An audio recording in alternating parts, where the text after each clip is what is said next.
I get my lashes extensions done. I don't actually have lashes. So like this. you feel guilty that like maybe she's born with it. Maybe it's Maybelline. You just want people to think she's born with it. Correct. Oh, so it's like your dirty little secret. Oh yes, like oh my God, Lauren, your eyes are so pretty, and I'm like, oh yeah, well about that. Would you want to share the hard truth that you're dealing with right now? I've taken my extensions off.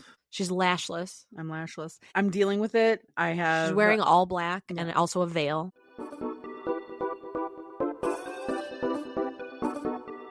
Hi, breathers. This is Tracy. And Lauren. And this is The Air We Breathe.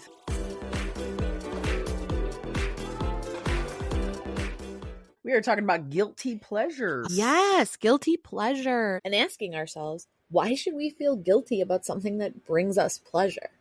What's your guilty pleasure? It's a physical thing that I do once a month. You don't have to be guilty about your period. Girl, that's just expensive. Everybody needs to know when that's happening. I'm sorry. Okay, so what is your guilty pleasure? So it's something bodily? What does that mean? So I get my lashes. I get extensions done once a month. But why are you guilty about that? Like what make I was always thinking of guilty pleasures as like something you watched in secret. Mm-hmm. I get a lot of those too. So you feel guilty like you're catfishing the world? Yes. Let's all be really transparent. I look like a thumb with eyes. If I don't have my eyelashes on, it's SpongeBob. Like the dude when he was on the Zoom call and he turned himself into a potato. Like when I tell you the amount of money I used to spend on mascara was unacceptable. But it's one of those where it's like, it's not mine. I pay somebody to put these on my eyelashes. I don't actually have lashes. So why don't you feel that way about coloring your hair? Or do you? If somebody compliments your hair color? No, because I think that the difference with the hair color is you're going to know after 6 weeks. When my roots start growing out, it's like, yeah, whatever, it is what it is. So that's why you were so fastidious about getting it done. I can't walk around with serrated eyelashes. Yeah. Like I've got lashes here and there's a chunk missing in the middle. Yeah. I've seen people do that and I'm like, baby, you only got 5 on one side, none in the middle, and 4 on the other side. I'm like, you let those go really long. I would never. I feel guilty about that. But then I would be like, I spend more with my lashes, but they look natural and I don't have to wear makeup.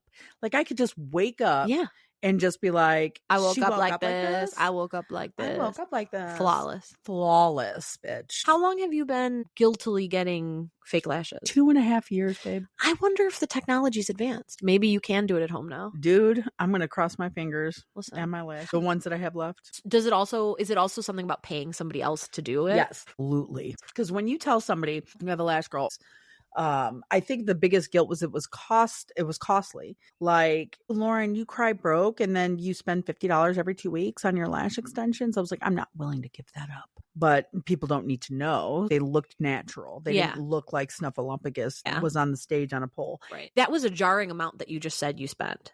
Mm-hmm. But then I think about like getting Uber Eats. You could drop that much money every couple weeks. Do you think you feel guilty because of the fact that it's like a beauty thing? Because no one would judge you if you had a gym membership that was that expensive. To me, it's just like that underlying level of fake. Why aren't you okay with your face enough to not have to spend $50 on putting fake lashes on? You spending money on beauty is frivolous, but you spending money on coffee and a gym membership would be fine. Not, yeah. Like, who spends more money on beauty, men or women? Like, we're basically holding up the economy, and yet we're shamed for it. Do you feel the same level of guilt when you get your car detailed as you do when you put your lashes on? Or like, do you feel like you would be more comfortable sharing with a big group that you got your car detailed? Because you're a really good question. Because you're fancy. You have a guy that comes, very door to door, detailing. Yep. So that's probably got to cost a little bit. Mm-hmm. So you're in a big group and we're talking about this. I mean, you're on a podcast, but you don't have to see the eyes. Like, please don't look at the eyes. It's too soon. I'm It's so too sorry. soon, man. I'm still in mourning, bro. She couldn't even give me the blink because I didn't notice it. I get right. Oh. There's no lashes. But like, I think you'd be more comfortable sharing, especially with men in the room. Yeah, because it's like I got my car detailed. I have a guy that comes to my house, and then it would be like, oh, cool. You know, how much does he charge? You have more of a conversation because you're coming in like the interest of cars and how you maintenance your car is less of a conversational dud. With men. But if I were to say, you know what, I'm sorry I'm late for this get together, I had to get my lashes done, I would feel like a pile of shit. And it's only because I came here and I look good, but baby girl had to spend a lot of money to look good. Yeah. And it's going to be more of blink, blink from everybody else. Like, you spend money on your lashes? That's kind of weird. Not only do you feel that expectation, like this, I should look good, but also I shouldn't be spending money on something frivolous. Correct. Do you see the fucked up cycle? Oh, yeah. Not only are we going to shame you if you don't look good, but if you're spending money to look good, like we're going to shame you on that too. Why do you think the beauty stuff why do you think there's an ingrained guilt in that? Well, it's maybe she's born with it. Maybe it's Maybelline. So it's that kind of pretty privilege where you can wake up and look gorgeous without doing anything. But then why the other half has to wake up and spackle their entire fucking face on so they feel human. I feel like I felt human. There's a secret third option, which is just like, don't do either. Oh, I'm getting there. Really? Because you recoiled by my unshaved. I'm trying to make you feel better about the dark. That's my mother. That was my mother coming out. Dark side of you're like, I don't have any lashes. I'm like, yeah, but guess what? Your legs also look. Can I bald. harvest some of your leg hair and save it and give it to my lash girl? I mean, not for free. You could do that. Make it lucrative. Like some people cut their hair and make it, sell it to make wigs and shit. You should just sell your fucking leg hair to make lash extensions. No, sell it. Do you understand what would happen to the economy if every woman in the US just said, like, I'm not buying beauty products for a year? I am just not going to buy a beauty product just for a year. Well, drag queens can be the exception to this boycott. TikTok would crumble first.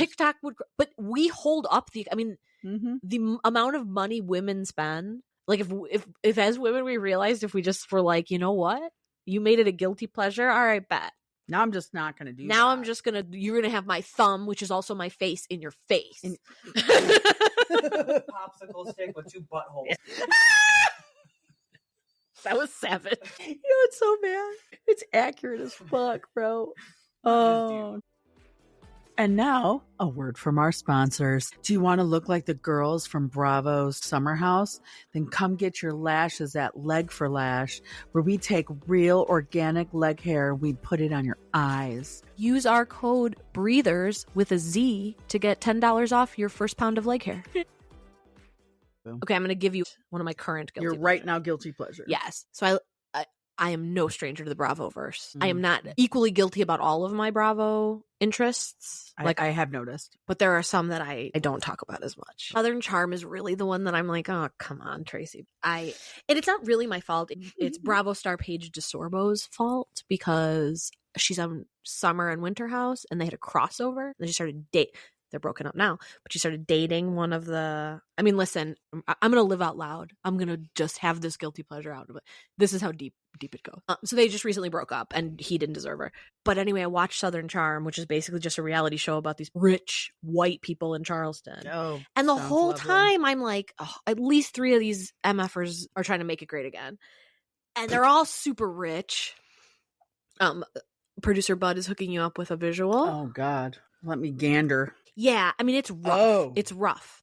What so I guess part of your brain does dopamine up? Like what makes your chops drip? I like to breathe some air and then watch it and psychoanalyze the fuck out of these people. And they do these white men do. I think that's what it is that if it was like there's some brown men in there too, but they're much more apt to have a woman of color than a man of color on these things, it seems like. Or they try to put it all in one package. Like they're just like, let's just get one token that has two sides to that coin. So they'll have like the gay Latino.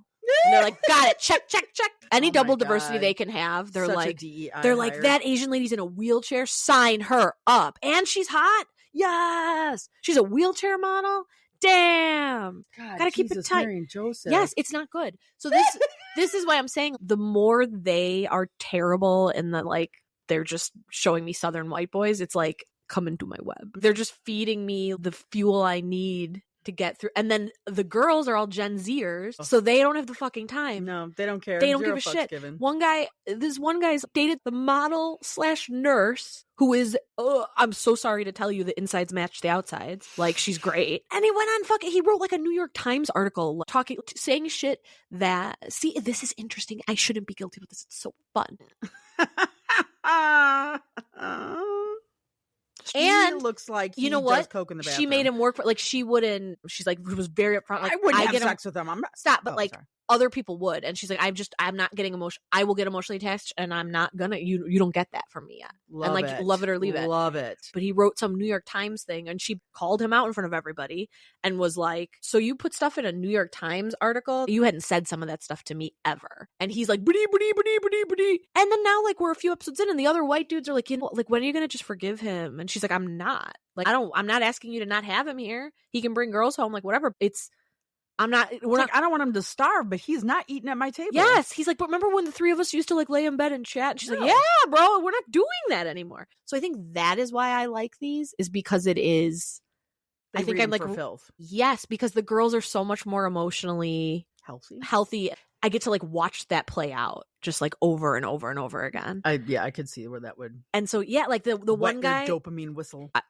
This will literally become a podcast about Bravo if you're not careful. This is like, you're activating my special interests and you're forced to have a captive audience. We are on an island called Bravo. You know, on that movie Inside Out, how she has like the different islands? My Bravo island is like, it is Vegas. It is Vegas. It is an all-inclusive. When I go on that island, you're not going to see me. None of my other islands exist. Friendship Island, I don't know her. Parenting Island, no. I've tried. I get that it's a guilty pleasure from my perspective because I don't dive into those. Those. I love the drama because it's just like the relationships. If everybody's kumbaya on these shows, I have nothing to, except the last season of Summer House. You guys, fuck. I love it. Also, shout out Giggly Squad. The girl I like the most has a podcast. I literally send her every episode on Instagram. I'm like, I think you'd really like this. I also hate men. Nothing so far. They're on tour. Maybe that's why she hasn't gotten back to me. Well, you know who I sound like? Her ex-boyfriend, Craig. Oh. Clingy. He really wanted to have bees. And she was like, I don't like bees, but okay. And then his friend comes over and she's telling him about the bees, and she goes, and you know what happens when they're done having sex? The queen bee flies away with his penis and rips it off of him and he dies. She's like, I'm gonna bring that to human culture. Like, that's the shit that these girls are saying right to these toxic masculines. That's like Honey Nut Cheerio. I saw that on a social media where they said bees literally honey, they get their honey, they nut, and then they're bye. Cheerio. Off to Rainbow Bridge. When I was in my 20s, I feel like there were so many times I could have eviscerated someone like that, and through trauma or through whatever, I did it. There we are. So that is why that is what it tickles me with. It's the same. It's my bad seed thing. Mm-hmm. Like, anybody saying exactly what they want to say the moment they want to say it, and being like, yeah, I said that, and well, not you're reliving your Mean Girls. Like you were sitting in the hall, not you, but like saying, you know, there's a group of people that you could have mentally outwitted and eviscerated, and now you can mentally visualize that with these people, and you know you're better than them in every way. Yes. I didn't realize how good with my whole just, yes, I am better. Thank you. But here's the other part is when these girls are reading these men on national TV, I'm like, the future looks bright. Clearly this is a guilty pleasure because no one has let me talk about it this intensely ever in my entire life, and I have all these feelings. The glow coming off of you is transcendent. I'm not gonna have to journal about this tonight because I got to talk about it. Do you think that if you connect with somebody and you find out that you have the same guilty pleasure, does that accelerate your friendship? 1,000%. About guilty pleasures, like, there are some things that I've had as I thought should be guilty pleasures that now I'm like, oh, they're just pleasures. Mm-hmm. Like, we're all garbage people out here just doing the same thing. Oh my God. Things that I never thought that there was a listening audience to, right? Yeah. And now there's a TLC fucking show about it. Like, I would not tell anybody that, okay, this might be a guilty pleasure. I feel weird about it. I don't know why. That I watch pimple popping videos on YouTube before I go to bed. It relaxes me. It relaxes now. Dr. Pimple Popper is like, there is a listening audience for this broad, and there is a tribe out there, and I've met a couple of them, and it's like when you feel seen by somebody else that likes that shit, you're like, oh, Do we just become best friends? I think we just Yes. became best friends. I think it is the sad little capitalistic soft suburban life version of like realizing somebody else was in the war. Yeah. Yes. Like, because I'm like, very few people care about this. Yes. There are 2 cousins in the fam. They are plant ladies. Mm-hmm. And the joy on their faces when they get together to talk about plants. Like, I'm happy for them. I'm like, oh my God, thank God they have each other. Oh, kindred spirits. I'm like, well, and the one thing is the one is also like my Bravo person that I'm like, oh yes, let's talk about Erica Jane for 25 straight minutes, please. And I never thought I would be this bitch. Like I used to poo at those shows too. So I even went into it like I was doing something wrong. But like my mom and some of our family members had kind of talked me into it. And I'm like, oh, I will say, and this is going to get a little dark, but we're going to go with it for any of you who have lost a parent. And sometimes these little like nuggets pop up where you're like, oh my God, I didn't even think to be sad about that. And I'm sad about it. It makes me sad that my mom and I didn't have a Bravo era at the same time. Oh, we would have, I know she's with me in spirit. Like, I'm straight talking to her ghost. She's watching it with you, boo. Because she wouldn't have like had the side info because she wouldn't do such a deep dive as I would. Mm-hmm. Oh, I mean, just like I would be like her personal like Bravo TikTok. And oh my God, how pleasing that would have been. Oh, for both of you. Little window to that with my dad when I was staying with him for a little bit. He had never seen The Office. And then my ex was sitting at home with him and I had to go to work. And he's like, no, I'll chill here. It's fine. We're going to watch The Office.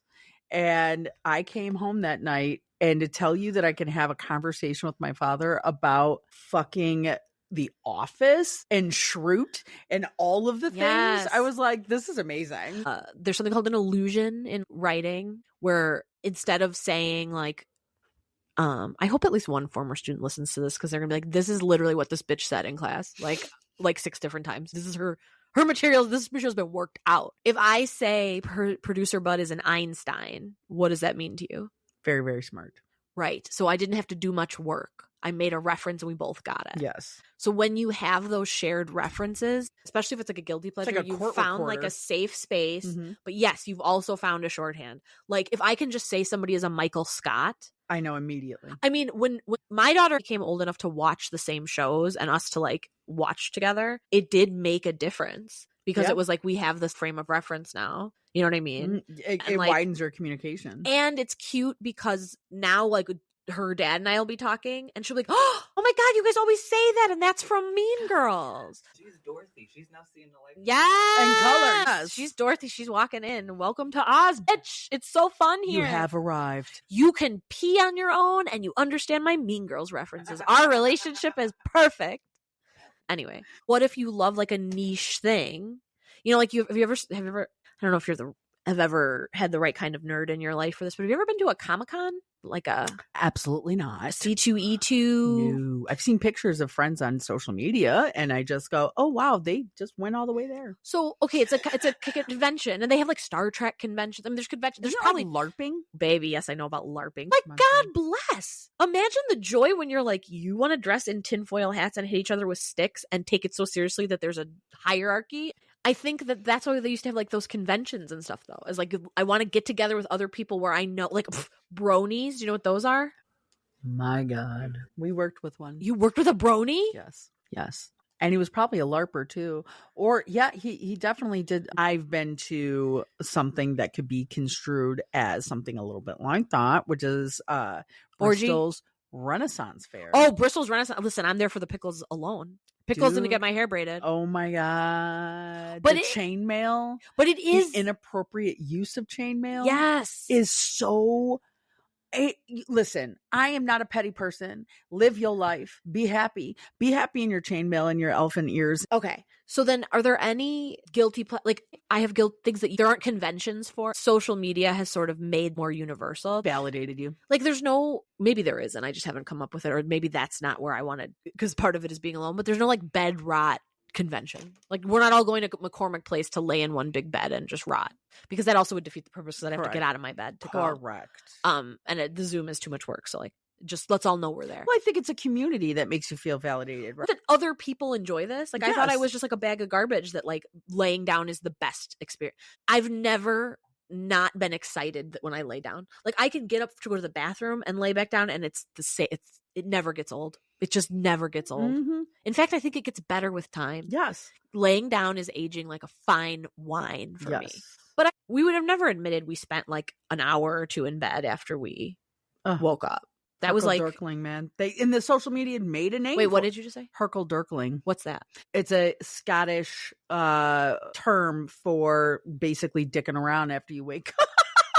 You're like in your bed, drinking your coffee from your bed, and you're chilling, and you wake up. It's waking up slowly. Do they need a fucking mascot? Because I've been Herkling my Dirkle since I was old enough to do it. Oh, and the fact that it's like, it literally is backed up behind therapists and other people that, yes, women need 8 to 10 hours, and waking up slow is good for your mental health. Who fucking knew we were made to feel guilty our whole entire lives about fucking around in bed and trying to wake up at a normal pace? Oh, listen. You've now hit on another guilty pleasure. Because when you brought up the lashes thing, I didn't think so much about like physical stuff, but sleep in general was like frowned upon. You're lazy. Like if you're asleep and your parents aren't asleep, trash. Yes. And if the wind blew a certain way, my mom would let me sleep in. Mm-hmm. But then it was up. like, it's like, and not only are you up, you should be happy that I let you sleep till noon because that's ridiculous. Yep. But it's like, babe, I have that insomnia that you act like I don't have. Your DNA gave it to me. Like, what are you talking about? Like, you don't. Who was the zombie going to the bathroom with me last night? Because it seems like you should understand that. Like, are why we projecting? Why aren't we just both asleep? Correct. Why can't we just both Herkel-Dirkle? Right. Please? And so yeah. So I think sleep in general, going like, how much more we need. Having ADHD makes me need more. Having a lot like menopause. Yes. Jesus, Mary and Joseph. And coming off of like several years of like, being fueled by Red Bulls and cortisol, I am tired, boo. My body is sleepy. My kids are even like, Mom is like a champion sleeper. And in my heart, I'm like, oh my God, they don't. And I'm like, you know notice. What? I'm like, yes, I am. I love it. I need sleep. And guess what? That's the whole theme in our house. Like, listen to your body. So I'm like, you're not going to shame me for it. Well, what you're teaching your kids is sleep is important. Yeah. And if you don't get it, it's going to fuck up your day. And we weren't trained that. When we were trained, you don't get to sleep all you need. You just need to cover it, rub some dirt in it, and get the shit done. It's also like the branding of it when we were kids was like, oh, they're in the dark in their room. Like they're not parenting. Whereas like if you walk into my bedroom and you're my child, you're getting in the bed. Mm-hmm. We're going to cuddle up and chat. And if you ask me for something that I need to get out of bed for, I'll get out of bed for you. Mm-hmm. And then I'll do my thing and then I'll get back in bed. Mm-hmm. Or if you're like, hey, let's go do something we can't do in here. I'm like, all right, I'll put on pants. Let's do it. But I don't see any reason to like not vilify you. Yes, to vilify me. Or like if I want to spend my time, like why is laying on the couch any different? And don't come at me with sleep science, okay? I've tried it all. I know all the rules. They don't work on me. I power down like a computer. I don't actually go to sleep. I joke around sometimes when I talk to people and they're like, well, I wake up at 4:30 in the morning and go to the gym and I shower at the gym and then I go to work. I'm like, you're a psychopath. Like, I don't think you're a bad person, bless, mazel. But at this point, that's not my life. If you ever told me that I'd have to wake up at 4:30 in the morning, get up, make a protein shake or eat something, then get dressed in workout clothes, go to the gym, actually work my body out to a sweat, shower at a gym, and then go to work and work a full 8 to 12 hour day, get fucked all the way. Like, I'm happy for you that you can do that, but it's not happening for me. It's not in my DNA. I can't do it. Well, and it's this bitch. It's capitalism. We have those internalized biases, so we are like policing ourselves. Money is time. Right. Mm-hmm. And yes, when we were in an agrarian culture of farmers, we have to be up with the sun. It served the community for you to feel guilty about sleeping in. Yes. Babe, there are second and third shift workers now. I'm going to feel bad about not living. Well, but you can't make it to the bank if you're after work. Like, thank God we live in 2025. Yeah. I ain't got to get out the horse, get out the saddle, and ride on over to Western Union and get my money to the bank. Shut all the way the fuck up. Yeah. I can crack open my phone and bank the fuck out of my bank. Baby, I already cashed your check. I just Venmoed myself $5 on your phone while you were yelling at me about still being in bed. I can Herkel-Dirkle out of my life, and you sitting here waking up at 4 a.m. to go to the gym. I can't. Social media makes that gaslighting harder to achieve. Yeah. Because you're like, wait. Oh, that's why they try to shut it down all the time. Because this episode is about guilty pleasures, I feel confident and allowed to bring up Bravo anytime I want. So I'm doing it again right now. But like the whole thing, Summer House is like, because they're a house share, like the girls like get in the same bed together because they want to herkle-durkle together. Yes. And then the Paige, listen to this pod. Her loser ex-boyfriend was in a scene and she's like, do me a favor, pick up your phone. And he's like, oh, why? And she's like, no, okay, sit down. She's like, okay, lay down. He's like, okay, what am I supposed to do? She goes, look at it so I can look at mine and not feel bad. Like, this is the savagery. Ooh, like that hits though, dude. Right? That's a deep fucking hit. Because yes. This episode of the pod is brought to you by Women's Place magazine.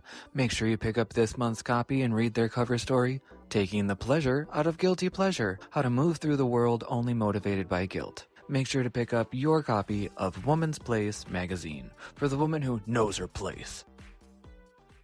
Do you have any guilty pleasures that social media has made you feel like better? Like you found a tribe on social media, like, oh, other people are like out and proud about this. Smut. Pornhub? I thought... No. You started watching Amateur and you were like, oh, look. Oh, look. No, it's like there's a big community of people. They call them book talk. And it's people that read smutty books. It is definitely where they have a group of men that they would read.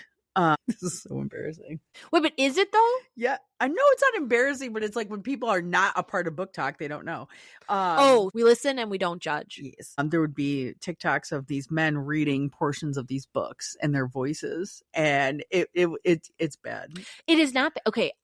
That is not for me necessarily, but I will say a common issue with pornography. I want there to be some imagination about, like, I think that's basically what it's doing is like, it's just porn, not in a bad way, not in a self-imaginative porn. It's erotica. Yes. For the way females like to be aroused. Yes. Like it's more of a slow and steady situation than it's mentally aroused because you're using your information. You're using the information that you're reading, but you're also using your imagination. Yeah.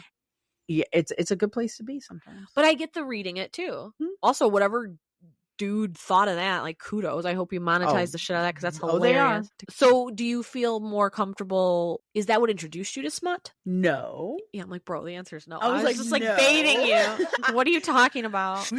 Well, you were reading Anne Rice way back in the day. Anne Rice, but that was never smutty. It wasn't smutty. I mean, there was sexual innuendos and there was stuff like that, but I think there's a disconnect on when I say smut. Very descriptive. No, I know. Listen, I've read like Colleen Hoover, whatever. But like, then what can you? Well, I read Twilight, and that wasn't smut. No, but then 50 Shades of Grey came out, and I was one of those fucking bitches that was reading the shit out of some 50 Shades of Grey. And I'll tell you, it was like, for a second, I was like, oh, these are like those Fabio books, and it wasn't though. But that I think is the like that's a step too far for the like smut talk people. Yes, you're like, no, not those, but these. Because it has like a little more story to it. It does. It's like there's more. I was almost at girth. There's more depth. There's more pounding. There's the same amount of pounding, but with feelings. And magic. Sometimes magic. Sometimes eternal life. Yeah. Well, because 50 Shades of Grey was like.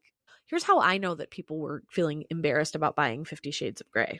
Where I used to teach, I could check Kindles. So I could give the kids Kindles and then just buy like multiple books and have it available. But these were Kindles people could check out. So sometimes the teacher's aides would. So I had been warned about that. And they just said like, go on and like check. And I thought I had done like a really good job. Because there were a couple things I was like, whoop. So I had the kids sign a contract. You're not allowed to connect it to the Wi-Fi. You're not allowed to buy anything. You really only should be looking at the book that's assigned to you. But there was no way to, back in the day. I mean, these were old kids. These was like, we were like at the height of technology, giving these things out as like hoverboards, basically. So I had really dotted my I's and crossed my T's. Cut to, we're knee deep in the Giver, just living our best lives on these things. And my father-in-law passed away. So I had to go to Ohio. And I get an email over the weekend. It is to me any person that has any bearing on my employment is CC'd on this email. All the administrators at my school, all the administrators in the district, the superintendent, the school board could have been on there for all I know. Oh my God. And I didn't have tenure at this time. So I am like, and it is an angry parent telling me that I gave their child a Kindle with 50 Shades of Grey on it. Now, this person had receipts. And by receipts, it was, do you know what that book is about? There was excerpts. There were quoted examples of inappropriate language. This person was building a fucking case. And I'm like, I am fired. I'm screwed. How did I miss this? And like, and what associate put it on there? And who am I going to take down with me? But then I went on the Amazon page on the internet, because that's my first friend whenever I'm in trouble. That was downloaded on a Saturday after I had checked those out. Oh, some little kid thought he was being slick. Okay, but also, no, I don't think so, because these were little kids. I mean, not little, but they didn't know how to work the Kindle that. Well, they didn't know to look for that book. You would have to search that book out. You'd have to know what that book was to download it. I wonder if somebody had a horny mom, because the email I got was from the dad. Oh, the tea is piping hot. Damn. The reason I also don't think it was the kid, like, this kid was not. This kid was tucking in his polo shirts, like, voluntarily. Like that. No. Okay. No. Any kid that's not, look, let me put it this way. I've known enough middle schoolers to know they're not going to expose that region of their body if they're thinking about inappropriate things. Between 6th and 7th grade, a lot of shirts become untucked. They all think it's the style. It's not. It's utilitarian. That shit is hilarious. Yeah. So what happened? Oh, what happened was invested. I called my principal. I'm like, oh, I'm sorry, but I checked it, and this is what it was. And she's like, say less. Do not respond to the email. Good luck with your family. See you when you get back. And then, like, just the most professionally, like, surgically with precision, she said, let me use the rib splitters to spread your cheeks. I'm going to use a very sharp knife to give you the second asshole. It won't be ripped. It'll be, you won't even feel it till you're shitting out of 2 holes. That was one of those, I heard it right along with you. The fucking visual. Is that too far? Too far? No. Just right, bro. Okay, so they received this, the calls coming from inside the asshole. 2 of them. The calls. There's an echo now. There was 0 response, and those parents did not speak to me in any way for the like, did not come to conferences. But I did get sizable gift cards, both at Christmas and at the end of the year. That was the wife. Yep. Say less. Anyway, so yes, I think 50 Shades of Grey was very taboo when it first came out. But now you feel empowered? I do. I feel like there's enough people. There's girls at work. One of my good friends, we share reels about smut all the time, and there's new books that I'm interested in reading. I do love a chronicle. Sookie Stackhouse. Oh my God. I mean, does it make you, it's a guilty pleasure in the beginning because it doesn't make you over sexualized, doesn't make you promiscuous, you know too much about sex now. That's the one. And it's like now you want to try it in real life. Wait, you actually want to get horny, but you're a girl. Oh. Yeah, that's hard. I think that really goes away after 40. But when you're in your 20s, you're under the sheets like, shh, nobody say I have a vibrator. But now that's not the case. No. But I use it as clout. It was embarrassing. And then some women, like the social media aspect, like it started to become more mainstream, like 50 Shades of Grey, like they talked about on The Office. And then I feel like if you think about the covers of 50 Shades of Grey, they looked like Twilight. But now you picture like a Colleen Hoover, like it has a whole different, like there's a clear vibe that separates them distinctly from 50 Shades and the Fabio of it all. Yes. Like you're not going to see 2 people embracing on the cover. No. It's going to look, because you know why? Then you can take it out in public. And unless you know, you don't know. Yeah, and nowadays it's more the covers are empowering the woman of the romance novel, right? And the erotica is now, it's not just a sexy guy with no shirt and some tattoos. though I have some of those too. But it's mostly, it's empowering the woman. Okay, I have a question for you since you're a connoisseur. Do the ones that still look like a Twilight book, like, do you know you're getting into something different than if you Yes. pick up a book? Yes. One is more of fantasy or sci-fi. Yeah. And another one's more clear to, could be taken, in present day context. Well, I'm also on Book Talk, obviously. And so I'll listen to some of the descriptions sometimes. And apparently, like, fairy sex is real big right now. Because they're like werewolf, fairy. Well, I knew about vampire, werewolves, but the fairy thing was like the fairies. There's a big one. The fairy king wants. It's like the labyrinth babies grew up. Like, okay, hey, gotcha. This will remind you of the babe. What babe? The babe with the power. What power? Erections. And on that note, I didn't know it was gonna happen either. Bonjour, breathers. Do you want to smell like guilt? Do you want to smell like pleasure? Then you should be wearing the all-new fragrance, Guilty Pleasure, from Bravo TV, the legendary fragrance house of Bravo. Get your bottle of the all-new, very nice smelling Guilty Pleasure. Now we have live and in studio. We're going to have producer Bud with his soulful, velvety voice. Tell us your guilty pleasures, Bud. Tell us your secrets. Well, my guilty pleasure is fragrance. There used to be these things called shopping malls. And they would have fragrance counters. So if I was on break or before or after a shift, I would go and peruse the fragrance counter. And another level of the guilty pleasure is fragrances are gendered. Women smell like flowers and men smell like blue water. Exactly. Yes. It's just marketing.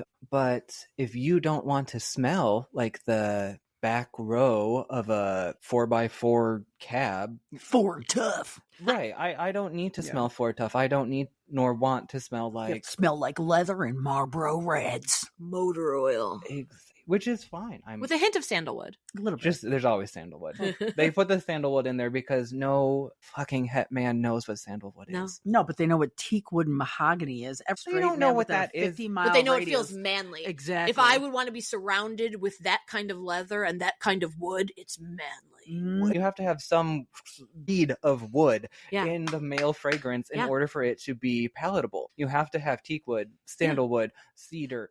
You have to smell like a forest. You have to smell like flannel. You have to smell like you just did a physical job that your fucking desk jockey, high blood pressure, gout foot doesn't even know how to do.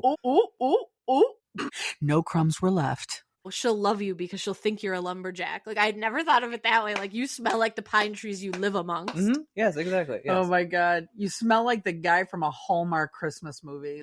Well, then, in the 90s, then you had, I think, Calvin Klein tried a little bit with their CKB or CK1, where it was unisex. That was back in 94? They were like, I see you, bud. I see how to make money off of you. Bet. But it didn't, it smelled okay. Your whole family was doused in that shit. Don't even try That's why I have trigger responses. So then what was your fragrance? What was your guilty pleasure? Well, it's not about one in particular. It's the concept of this is my guilty pleasure because I have this hidden away in my bathroom. It's, the bottle also makes it a guilty pleasure. Most of the time, fragrances that are shopped as male it's less design. It's more ergonomic and less fancy. He won't pick it up if it's not ergonomic sold at Sharper Image. It's gonna spill or fall out of my man hands. It has to just be a simple thing I can spray.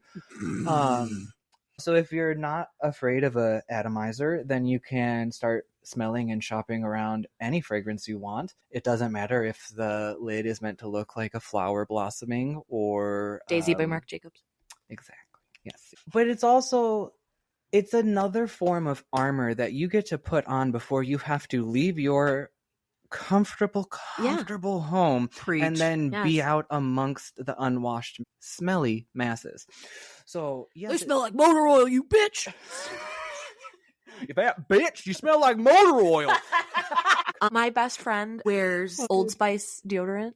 It was very sexually confusing for me because my nose was like, I should be attracted to you. You smell like a straight man. But then I was like, you're not. You definitely connect, like you gender sense. yeah. Like Oh, yeah. very clearly. I use John's face wash and it smells intensely like toothpaste. Did you have a specific secret fragrance? Or like Well, like one you went steady with for a while? For a very long time, and up until recent events, big supporter of Gwen Stefani. So I would always wear L. And one night we were walking to our cars, and it was like a warm summer evening, and you were upwind of me, and Lauren and Bud are friends outside of the pod. Oh, yeah.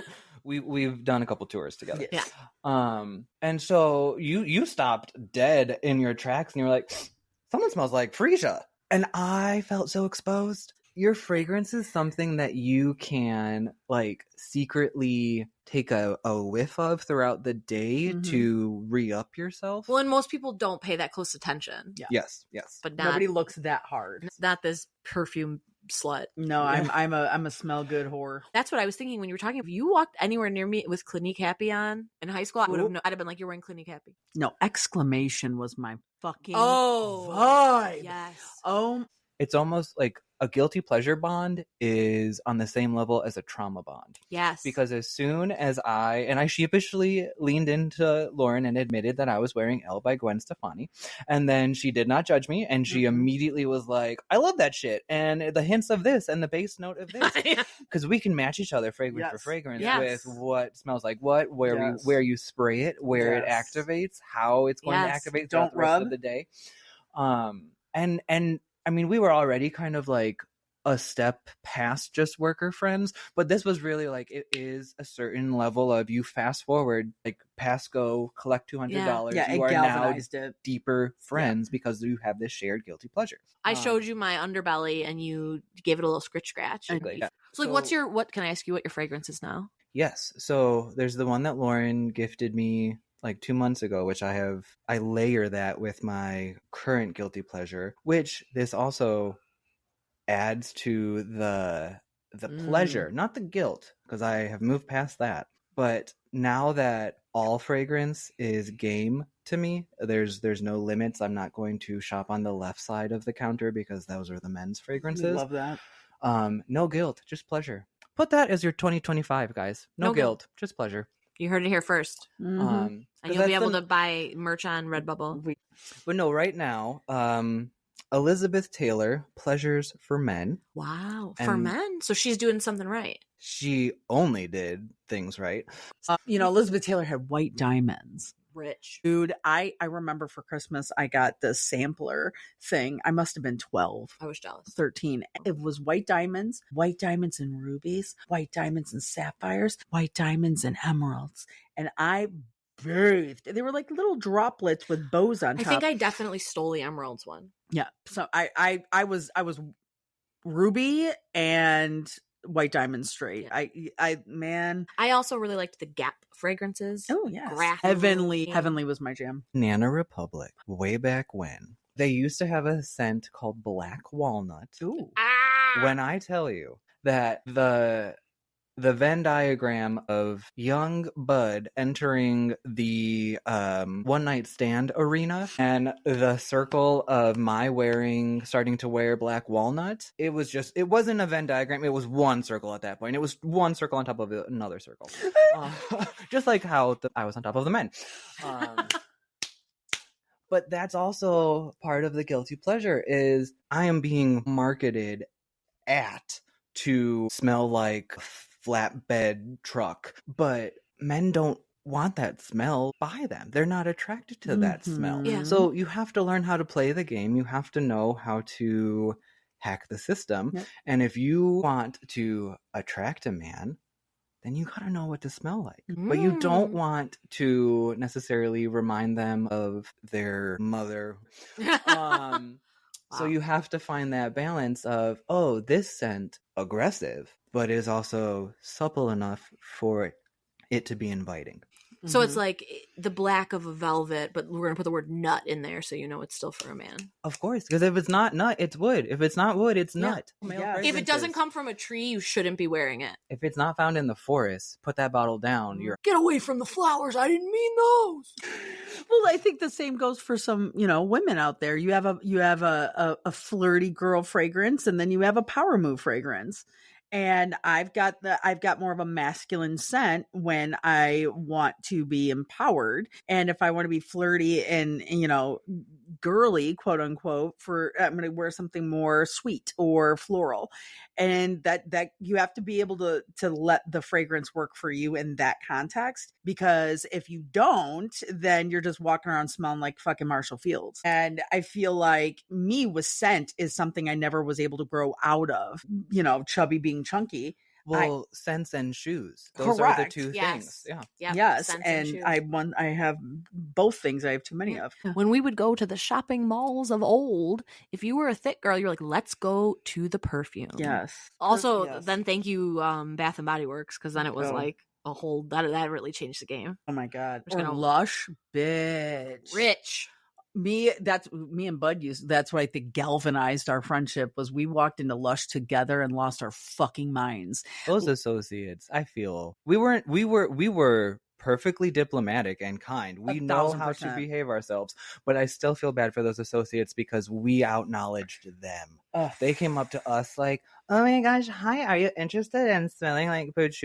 No, baby, I know what everything is in this store. Mhm. I could find it faster than you."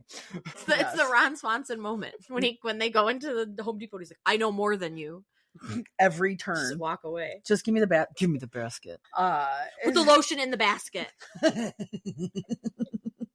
Or Elsa gets the truth bomb again. Do you have any final thoughts you want to add? Less guilt, more pleasure. Say it again with your whole chest. The year of 2025 is less guilt and more pleasure.